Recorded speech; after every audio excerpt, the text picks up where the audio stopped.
Welcome to our Living Stones podcast, where we gather to discuss all matters of faith and life as members of God's household. In a world that often leaves us feeling fragmented and disconnected, our hope is that Living Stones will help to further connect us as we pursue the Lord together. I'm your host, Hui Hu, and in today's podcast, we'll be hearing from Stephen and Cathy on their CrossCon experience. Hello, everyone. Hello. Hi. Hey, don't be shy. It's all right. Hi. Hi. So we have Stephen and Cathy. Stephen and I go way back. We went to college together. A lot of what's Agreed. the word? Not sleepovers. A lot of all-nighters at school. And Cathy and I, we kind of just met. So can you guys tell us about yourself? Let's start from Stephen. Who are you? I'm Steven. I don't know how in depth you want me to go, but I'm just a 25-year-old. I am a software engineer, but and I also help on our college ministry. And I've been Awesome. attending Cornerstone for around 6 years. Oh, 6 years Yeah. already. Well, how'd you get to hear about Cornerstone? When I was a freshman in college and I was going to Mason, I knew a few people that were attending Cornerstone. Oh, like who? There's a guy at 9 a.m. His name is Timmy Huang. Oh. I also knew someone. His name was Benji. He Mm. no longer attends, but I'm I also see, I quite see. close with them. And who? And Weehoo. I don't think we knew each other at the time, but I see. Okay. All right. Thanks, Stephen. How about you, Cathy? Who are you? I've been attending Cornerstone for about 3 years now. Mm. And just currently working as a therapist in the mental health field. Yeah. How'd you hear about our church? I started attending your church because one of my friends wanted to visit KPCW, and so she asked me to come with her, and then just stayed. Yeah. The vibe is right, so y'all stay. That's Mhm. right. Well said. And Stephen, I think you mentioned that you're serving at our college ministry right now. Tell us a little bit about that. Why did you join? How did you end up joining? And what do you do? Why did I join? So I've been serving in the college ministry for I think a little over a year, probably like a year and a half now. I was, I suppose, graciously invited by Joanna and David Kwan to participate and to kind of slowly but surely start helping college ministry. Like I was probably 23, 24 at the time. So it felt a little odd to join as a quote unquote leader. Because I'm really in many ways a peer to, a lot of the students in college ministry currently. But they asked me and slowly but surely, I had a heart to serve in our college ministry. So, so I joined through that. For those who don't know, currently there are 5, I suppose, leaders in college ministry. Pastor Andrew serves, or he leads college ministry, but he's relatively new. So before it was David Kwan and Joanna leading, and then Nicole and myself have just recently joined. What do I do? They say I help out with activities, but even then, I don't really do too much. So I just try my best to help out in the small ways that I can. But I don't think I have a designated kind of you do this or that. For those of you who don't know Stephen, he's a great thinker. Let's talk about CrossCon. It's Cross Conference. And this is a Christian conference about missions for young adults, somewhere from 18 to 25. That's their main audience. And I got this from their website. This is their purpose statement. And they said, "We call this generation to make their lives count by making Jesus' name known." And they emphasize the gospel, the local church, and God's heart for the nations. So basically, they believe that everyone has a role in the Great Commission, spreading the good news of Jesus' kingdom, either out there as an overseas missionary or at a local church, or wherever you are as a local missionary. So that's CrossCon. Stephen and Cathy, how was your experience at CrossCon? Or maybe what was the first impression? if Mm. this was your first time? I'll start with that latter question. This wasn't my first time. I technically attended, but only online. That was like the COVID year. So at the time, I was still a student, and that's when I was with Pastor Sam, and so I attended online with actually one of the students this year. Her name is Anna Lee. So we did that at church, and we just watched online. Um, but that was my first experience, and then this is obviously my second one. Yeah, this is my first time at CrossCon. I personally just really love Christian conferences in general. So it's always encouraging to be part of that extended Christian family where we all get to just come together and learn, and just know that, we have other brothers and sisters who aren't really necessarily nearby, but are still pursuing after God and his kingdom and his people. So that's always encouraging. That's great. That's awesome. Who went? Who went to CrossCon this year? We had 6 in total, so it was myself, Cathy, and then we were the 2 leaders for the trip. And then for the college students, there was Anna Lee and Sarah Cho, and then we had James and Doogie. So, yeah. Hmm. Where was this conference happening? It is in Louisville, Kentucky. It typically is there, but I've heard it's been in other places as well. That's where David Kwan's from. That's right. That's That is where right. David Kwan is from. Yeah. What was the theme or focus for 24 CrossCon? This year's theme was undefeated. Okay. So most of the main talks, they had this pattern of undefeated by X, but God Y. So for example, like um, opposed by worldly governments, but God prevails, something Mm. to that nature. What were you most excited about before attending the conference? And how was the conference compared to your expectations? Unfortunately, the college ministry leader, Joanna, couldn't attend. And so I was able to have the opportunity to go. And it was just, just really thankful to be able to spend that intimate time with our college students. I shared this a little bit on Sunday, but um, I think just was kind of anxious to make sure everything goes well. I'm not like a big traveler or anything, so there's kind of many things that could have gone wrong, and obviously that's like a big weight in some sense on my shoulder. So, um, you know, obviously by God's grace we were able to arrive and attend. But like having that time to spend with our college students, I've been part of college ministry for the past year or so, so um, I've built up kind of like a relationship with every individual student, but kind of when you're always together throughout the entire day for multiple days, you kind of go to a deeper layer, I suppose. So I was excited for that. I was also excited to see in person, and maybe this is like not a good thing in some sense, but see really like great speakers in real life, such as John Piper and Rosaria Butterfield. Um, so it was good to see them as well. And Wait, also, sorry to cut you off, but I gotta say this before I forget. Was that you?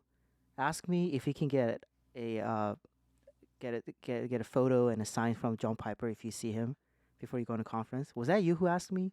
I wasn't sure if that would, if that's proper, because he is, a famous person, and Yeah. I'd love to get a photo with him. I think I remember telling you it's totally fine. Just get to know him. He's very Yeah. personable. I hope he's personable. I never met him. No, I hear Yeah. it's very nice, and I mean, everyone's very nice there. Right, right. But they also have like an official time. I didn't know this, and I didn't really stand in line, but they have like an opportunity to actually like stand in a line and meet them. So, and they seem very, very nice. So, Yeah. This CrossCon, the focus is mission, and I'm sure you guys.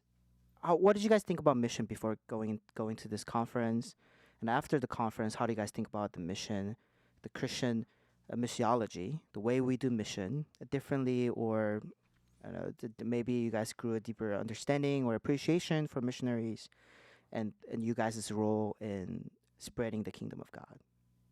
the reality is that I didn't think too much about it. Especially like there's this common kind of, you know, nomenclature, I suppose, with goers and senders, and I Mhm. always consider myself a sender because I don't want to go.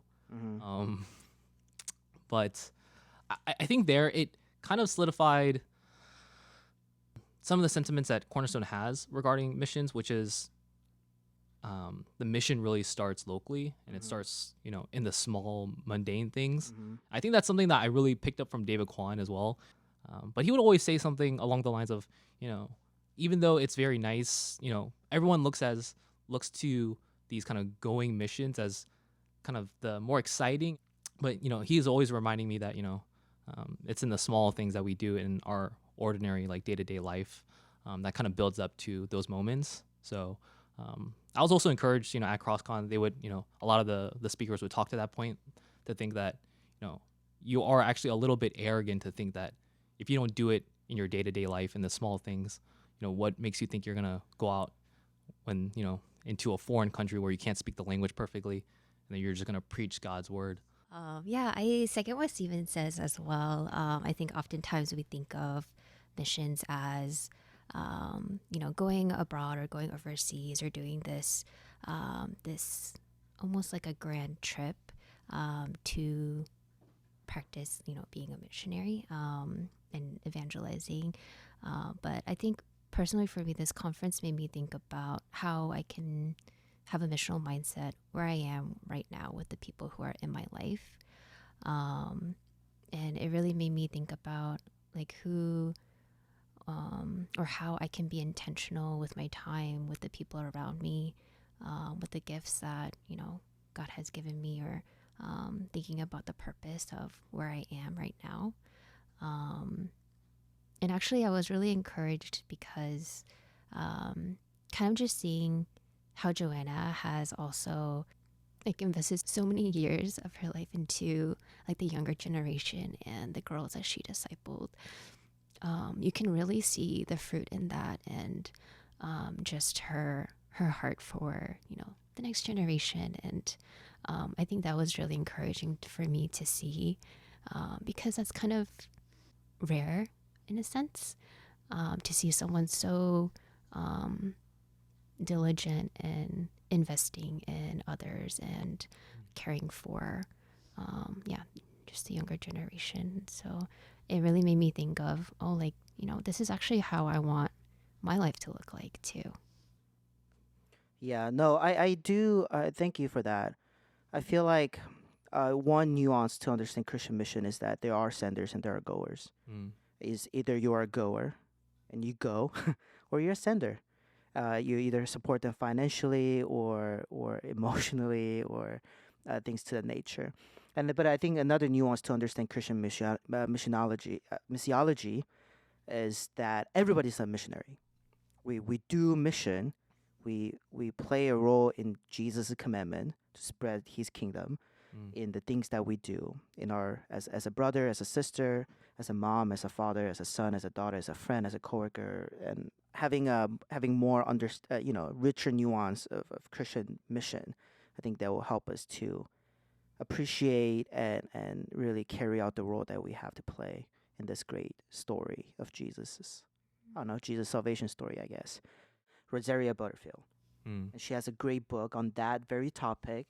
It's called Gospel Comes with a House Key. I think that's the title. That book destroyed me on the last chapter. Mm. I just read through it. So boring. But last chapter like completely destroyed me. It's a great book. If you guys want to check it out, please check it out. So basically, she was converted. She became a Christian because of hospitality. People opening up their houses and playing the long game, investing in personally. Not they these Christians who invested on her. They didn't see Rosaria Butterfield as some object of conversion, but really treated her like a person, human being, God's image bearer. Played the long game. Mm.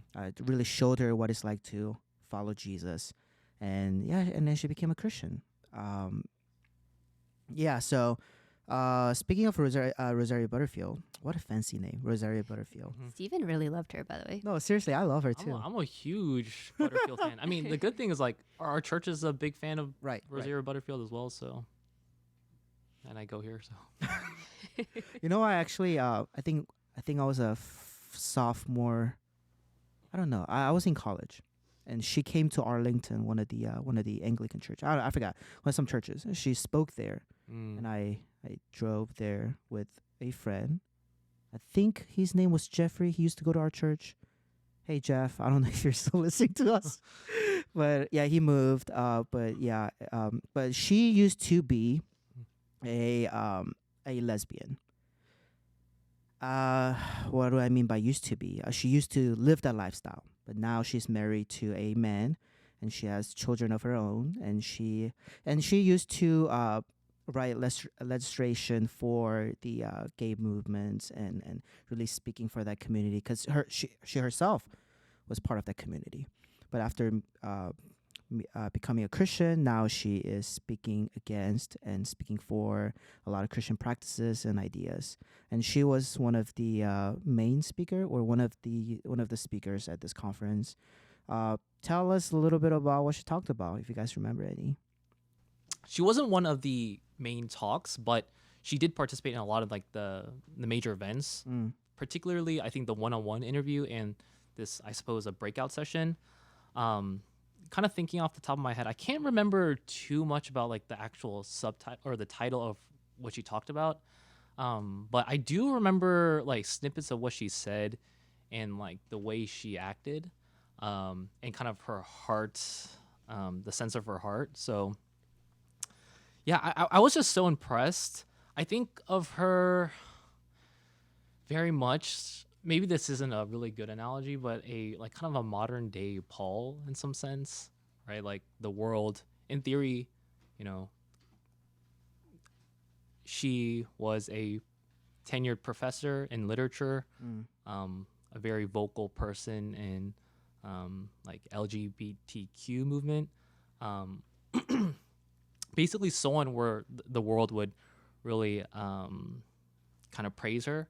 But similar, kind of similar to Paul in Philippians chapter 3, this kind of 100% conversion through the help of that pastor, I believe Pastor Ken Smith.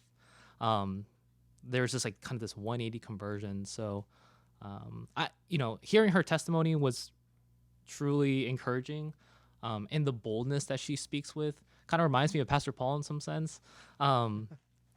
In many senses, in all the senses, she reminds me of Pastor Paul. Just the boldness that she speaks with respect to the truth, that she's willing to lose everything, and she definitely made that clear. There was a lot of good questions that came from the crowd because there was like a time for Q&A, and I think she always kind of directed all the students to like the hard truth of that you probably will lose everything, like the status that you have in this life, your reputation, and I think that's something that's so kind of valued in Nova. Yes, she was very bold with respect to that, so it was encouraging. Yeah, no, I think when the way she went about it was very gentle. She did say, "I'm a stay-home mom at the moment, so I have nothing to lose. I don't have a job to lose.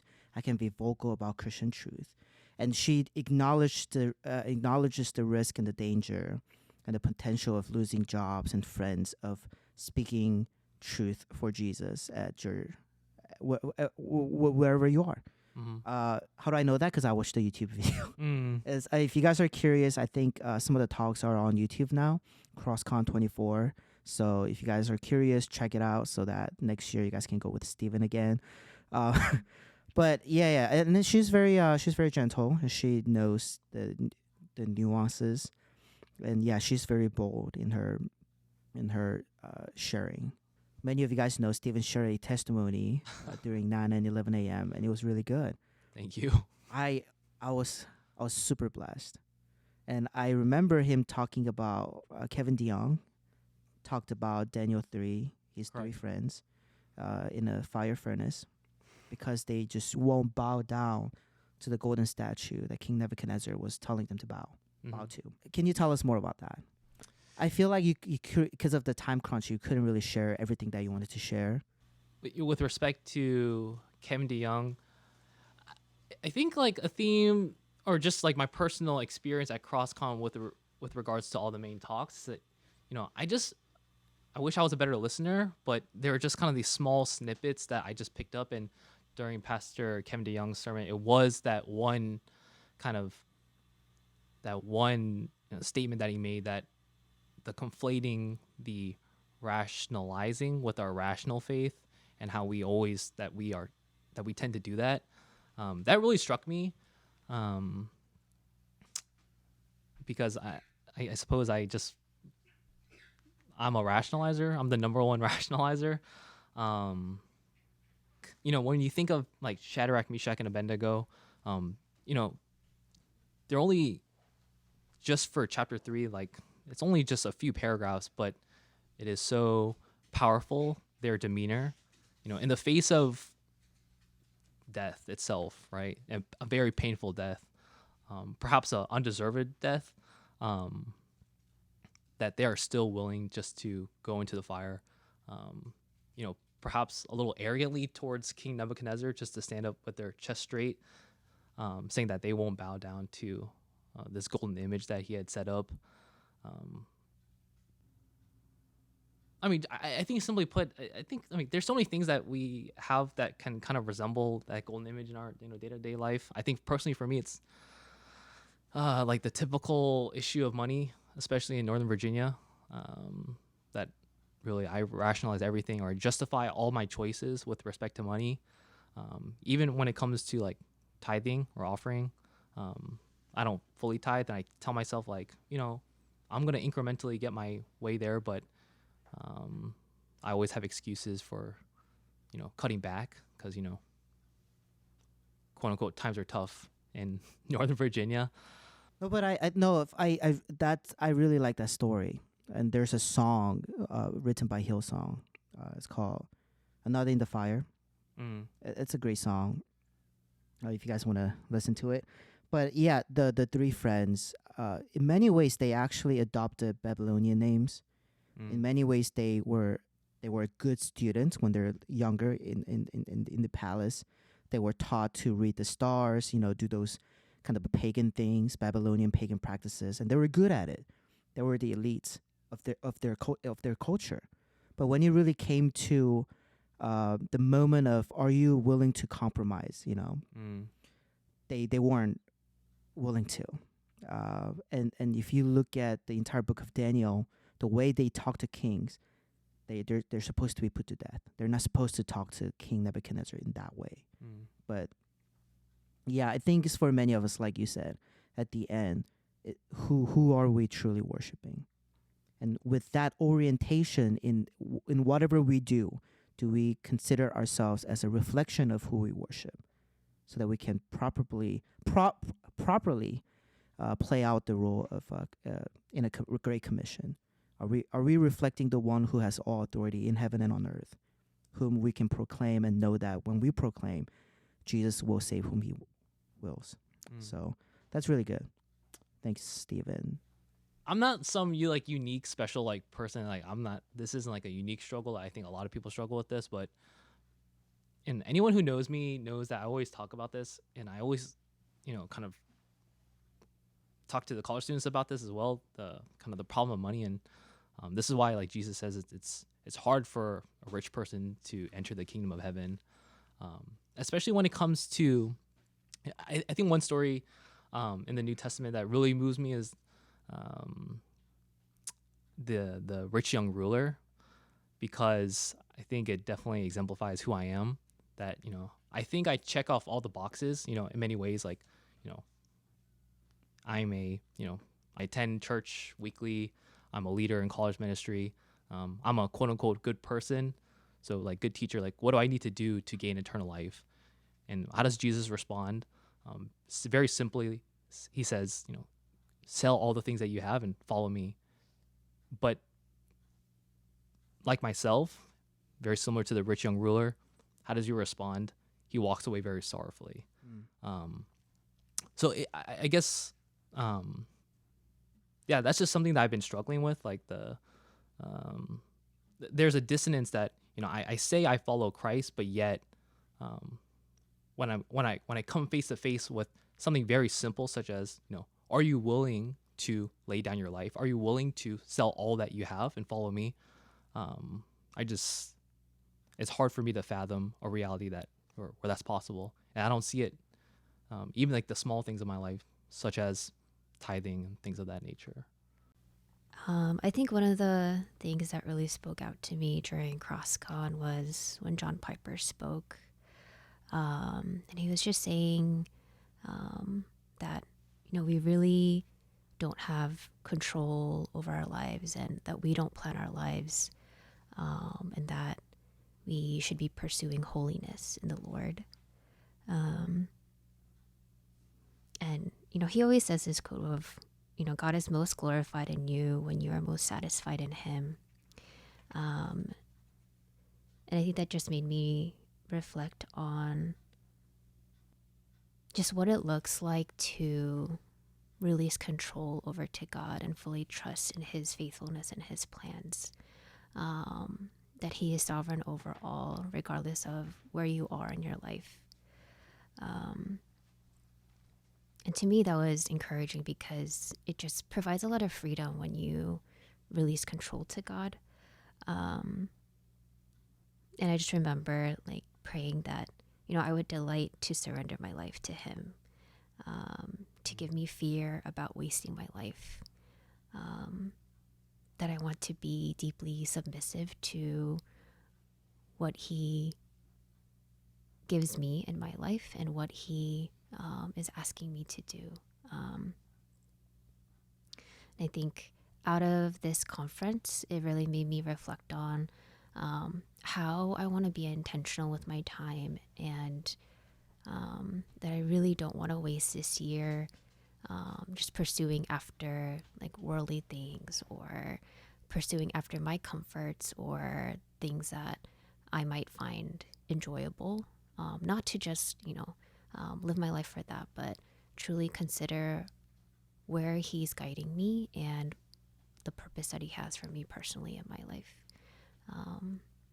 So yeah, that's kind of really helped to frame, this year of 2024 of how can I be intentional and really trusting God's sovereignty this year. That's good. I see why Stephen was keep on saying, "You don't know anything.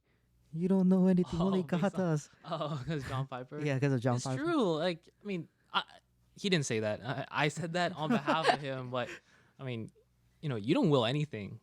Like, you're not in control of anything. That's like the reality of it. Yeah. And I know that sounds harsh, but from just kind of surface level, but like Cathy said, it's actually very freeing the more you think about it. Mm. Yeah. So I mean, I'm not gonna will anything, but God willing, we'll go do this or that and whatever He wants us to do. So Yeah. Yeah. Even during the conference, he was like, even walking to your hotel after this message and sermon, like, you don't know if your life will end or continue. So that just kind of put things into perspective. Yeah, it does. And it's even crazier if you think about this sovereign God. He's yet very gentle in teaching us that He's sovereign, and gently pushes us in the direction that He wants us to go. That's good. Any other panels or sermons that you remember? Steven, again, you loved talking about CrossCon, so I remember you talked about this guy named. Remind me, please. Shailin. Shailin. I mean, I love every speaker, Mm-hmm. but I do remember his in particular because I think his background as a rapper or like kind of a musician, I think you kind of saw that. We missed a little bit of the beginning of CrossCon due to the flights, but apparently there was a part where he had a spoken word. But I saw it online. It was very powerful. And you see that exemplified in his sermons as well. It was almost like, I don't want to say rap like, but very epic. The way he was listing off, every people group, really, every country, So for like 5 minutes straight, it was just like, oh my gosh, this is actually epic. That Jesus, it's no longer just for the Jews, but it's for the Gentiles as well. And so every people group now has the opportunity through God's grace to glorify Him. And so he was just listing it off, and I think that was, it put things in perspective, Yeah. how big the world is, how many people don't know Christ. Um, but yeah, Shylin was really good, and just just to touch on him a little more, I think the passage he chose, I think that also moved me the more I thought about it, kind of coming up to this podcast. I was trying to reflect on, like, what did I really like, and there's so like many things, but the passage that he chose, John chapter 12 from verses 27 on, the I think it reminded me of, like, you know, I'm so sorry, but could yeah. you just tell us a little bit about the passage, Oh man. so that listeners, while they're driving, they don't have to Yeah. pull it up and get a ticket because of you. You know. Yeah, no, good point. Yeah, Yeah. please. I don't want to do it any injustice. I don't know it off the top of my head. But it Jesus is saying that his soul is troubled because he knows his hour has come. That is, he knows that it is time for him to be crucified and for him to bear the burden of the wrath of God. This is like a day or two before he gets crucified. Correct. Yep. So, like many of us, we could probably have that dramatic moment of, like, okay, life's tough, or like our hour has come, something to that degree. But I think the way I would respond is nothing like how Jesus responds, which is ultimately he says, Father, glorify your name. When I think about that, like, similar to Shadrach, Meshach, and Abednego, is supernatural to respond to something like that. Like, that is otherworldly to say, to be fully aware of this unjustified death, that, not only was Jesus fully justified to remain at the right hand side of God the Father, but he chose, going back to Philippians 2, he chose to con himself down to the form of a man. And not only do that, to even die a criminal's death, basically the worst death that you can die. Being fully aware of that, and yet to respond, Father, glorify your name, I think really put things into perspective. And just kind of, it put me to shame as to, like, how I would respond to, Father, save me from this, or save me from this hour, or even glorify my name. But yes, to answer your question, that was something that, it was a really good reminder and encouragement to, it was a nice reminder for me on, like, how should I respond to, like, what is the purpose of my life is ultimately is to glorify God. What is the chief end of man? To enjoy and glorify God forever and ever. So I think that passage really exemplified that. So yeah, that was a good sermon that put things into perspective once again, alongside many other things. Man, that's weighty. That's good. Yeah. That does put things in perspective. And Steven, you and me, I think, going to college together. You are what, like 3 classes younger under me, Yeah, something like that. something like that. But we definitely struggle together to try to figure out who Jesus is for us. Try to figure out who we are as Jesus followers. We definitely struggle together. So, as someone who attended this conference, that is focused on mission and is for young adults who are going into college, exiting out of college, figuring out themselves and figuring out Jesus. How do you think this conference have impacted younger students like them, or like ourselves when we're a little younger? Yeah, I feel like for college students, it is such a unique time in their lives where they are growing into themselves and becoming their own person, and they're starting to build their own habits on how they want to live their life. And so I feel like for this conference and just targeting this age group, it really helps them to kind of put things into perspective, right, on what to prioritize, what to be intentional with. and helps them to shape how they want to live their lives, and how they can be missional. Yeah, I mean, there's so many nuances when you talk about college students, and I feel a little hypocritical, or like I feel like I'm in a weird place to talk about that because I was once a college student just like a few years ago. So were you, Weehoo, right? In some extent. Um, Cathy, maybe a little later than.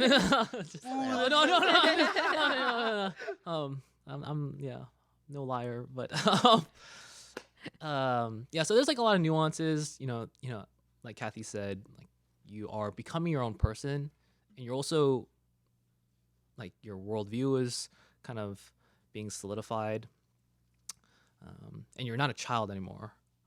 You're in the eyes of the world, you're a grown man or woman. Um, I think for the fellow money lovers out there, like such as I, like I don't know, if this is a good analogy. Maybe I shouldn't say this, but anyone who invests in stocks or in any type of like financial investment, like you, or like for example, like a high yield savings account or like a CD or something, it's typically like kind of like a long investment, right? Where you're thinking about the future. And I think going to CrossCon, I got that sense, from really John Piper, that I think college students, this really goes for anyone, but specifically college students, we tend to always be very like a low time preference or think about the now as opposed to, 5, 10, 15, maybe 50 years later down the line. Um, and so I wish for myself and college students, like we would think more about the future and the things that we invest in. Because kind of going back to what John Piper said, he has this very famous sermon called like "Don't Waste Your Life," and he also has a very famous book called after that title as well. But um, one day you're gonna have to, like, you're gonna come before God, and like He's gonna ask you like, "What have you done for me? What have you done for my kingdom?" And there's a very famous kind of thing in that "Don't Waste Your Life" sermon where you can retire with you know 6 or 7 figures in retirement, and just like I might be butchering it, like the sermon a little bit, but you're walking like just collecting seashells, like practicing your golf swing, super superficial in some sense, or you can say like you invested your time in people's souls so that they may be saved. And I think that's really the essence of like, don't waste your life. Don't waste your life for things that are seemingly kind of important in the now, but relative to eternity mean nothing. So the seashells that you are collecting, with respect to God's eternity, won't matter. So I think I was a little kind of pontificating there, but that's what I hope college students would take out of CrossCon, or one perspective of CrossCon. Yeah. Thinking back, I think college time, you're so young, you have so much time, so much energy. You can invest in many things. But definitely, I think, it's investing in a relationship that will last eternity. Is that worth it? Mm. I think it's worth it. I don't know. I think Bible asks us a lot of rhetorical questions. It's like as if Jesus is just looking at me and he's like raising his eyebrows, like, think about it. Come on. Uh-huh. So I think, yeah, I think CrossCon and the whole idea of Christian mission does put us into some type of eternity perspective. And the whole point of Jesus coming to us, like Stephen said earlier, is that eternity became a person and to came to us, came into what is finite, and to like shake us up and show us what's beyond our reality. Before closing, I do want to ask again because I feel like you guys just have so much to share. Is there anything else about your experience at the conference that you would like to share, or any encouragement for the church, or any challenge for the church? I think some people will disagree with me here, and I can understand why. But I think so. I might take like this might be a weird road, but hopefully I get back to the point of missions. But specifically, yes, I am a software engineer, right? Um, and it's like a very lucrative field in 2024, and it's something that probably like half of that might be too much, but really like a large percentage of Northern Virginia, like Korean Americans in Nova, they all study computer science. So did I.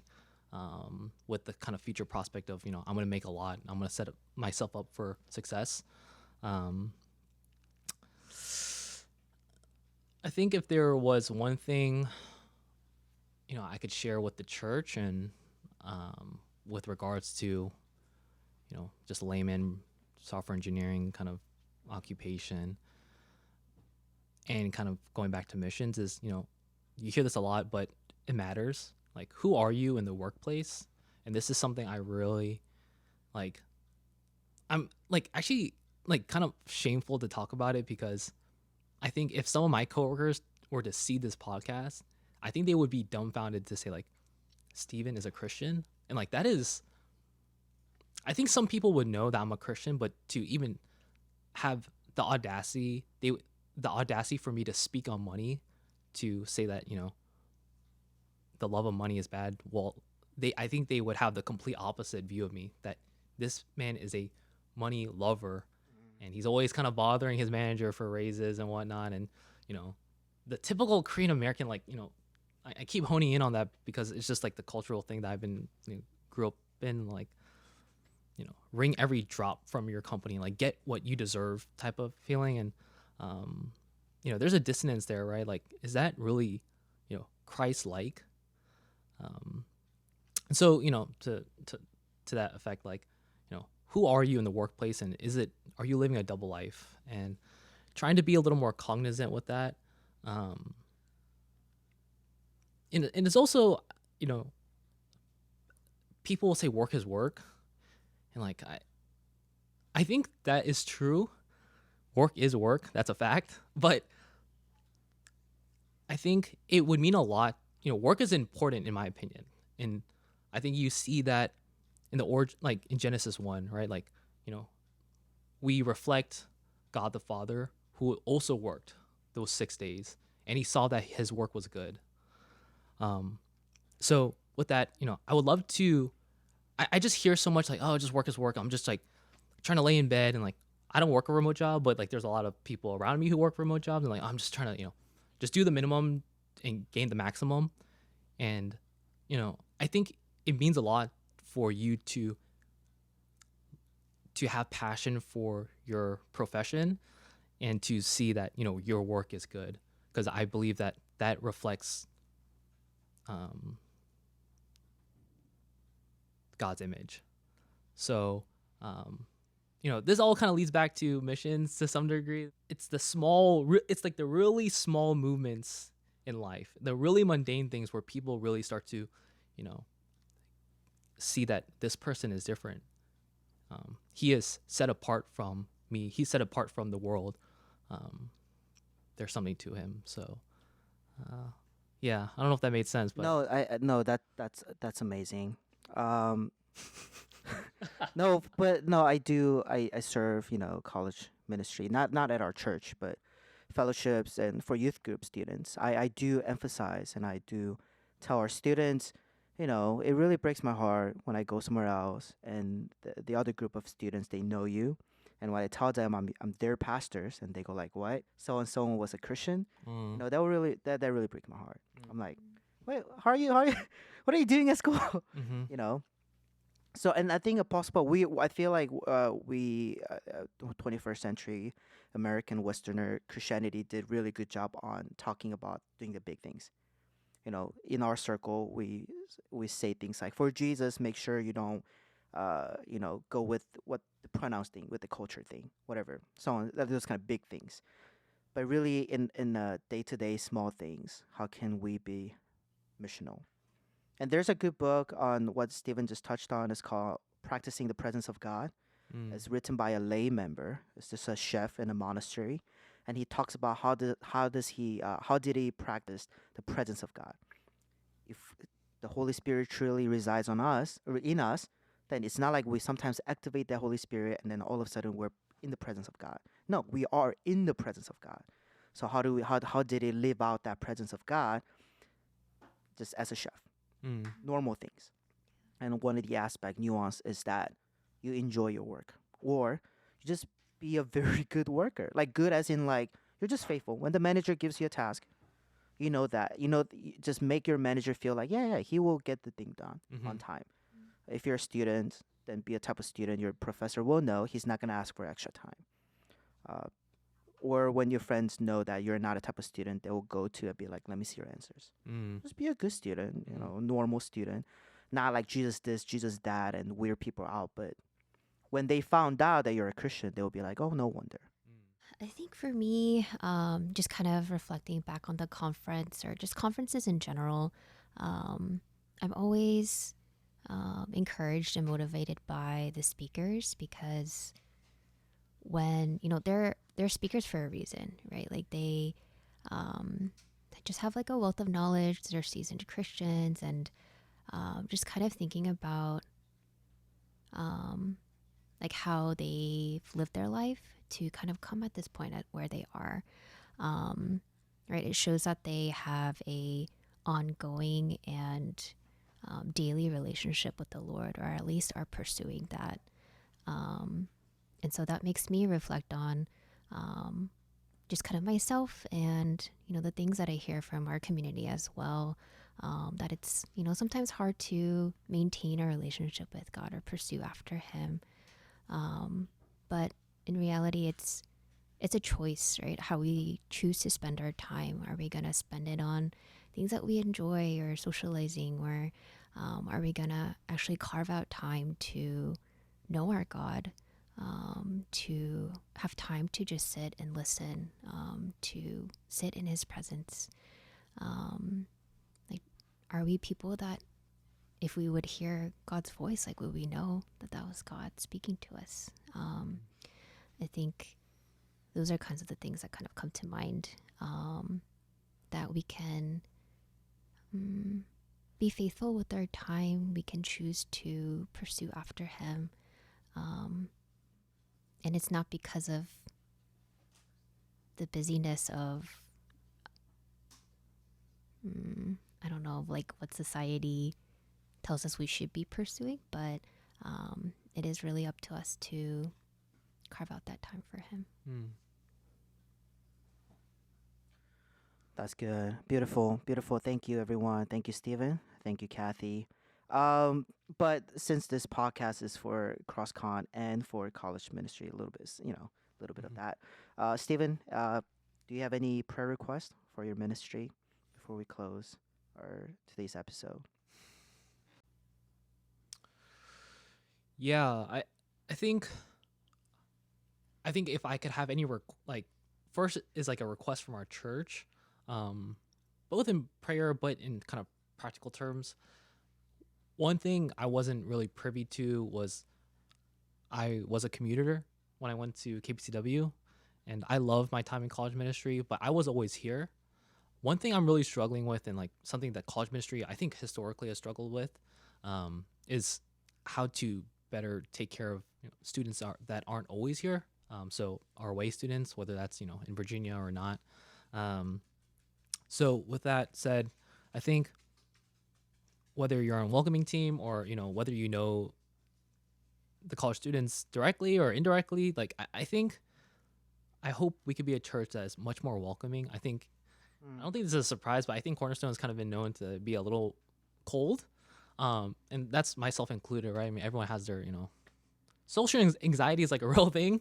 But I think, that's a small sacrifice that we can make to kind of reach out, see how everyone's doing. Let's not pretend that they're strangers and like, there's a reason why I'm sure, after like worship, the worship leaders will ask, say hi to those around you. And I think that goes a long way. So when our college students come back, let's not act like they're strangers. So that's like one practical request, and I think our prayer request is, just generally like I hope our students can really just have a heart for God. I think, and not compromise in anything. And so easy for me to say because I'm in the same boat. So pray for me, pray for the leaders as well. But I just have a heart for the students. I wish that they would, never compromise anything for the gospel. Awesome. We'll definitely be praying for you guys, and we'll definitely make the sacrifice to say hi to those who we think they are strangers, but they're not. They're our members. We're in the same body. Mm. So awesome. Well, thank you, Cathy and Stephen, once again. And as we come to the end of this episode, we hope you're leaving with a greater appreciation for Christian conferences like CrossCon and volunteers like Stephen and Cathy.